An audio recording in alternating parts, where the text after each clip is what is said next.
The 1920s were wild and crazy years. It was a time of silent movies with famous stars such as Rudolph Valentino, Charlie Chaplin, and Mary Pickford.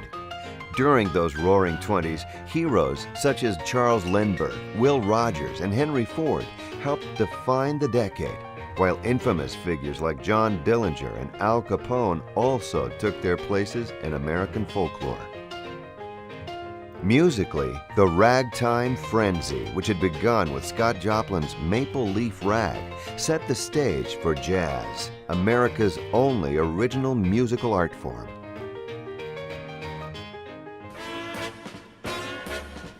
As dance bands in the Jazz Age brought songs with names like the Black Bottom, the Lindy Hop, and the Charleston to mainstream popularity, the banjo, now strummed with a pick rather than being plucked with the fingers, provided the rhythmic pulse of this exciting new music, becoming the most popular instrument of the era.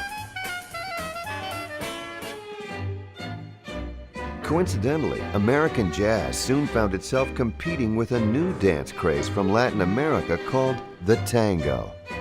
For the first time, shedding its purely American identity, the banjo became an integral part of the tango rhythms as well.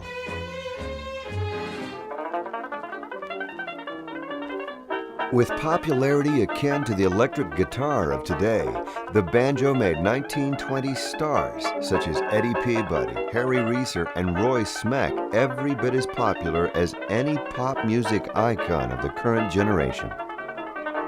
And the banjos of the Jazz Age, wow! During the 1920s and the decade that followed, the design and manufacture of banjos reached incredible heights that can only be described as perfection. Without question, the manufacturers of this era produced the finest banjos that have ever been or ever will be. Once I built a railroad. The stock market crash of 1929 and the Great Depression which followed marked the end of the Jazz Age. Never again would the banjo hold a prominent place in American popular music. Once I built a tower up to the sun.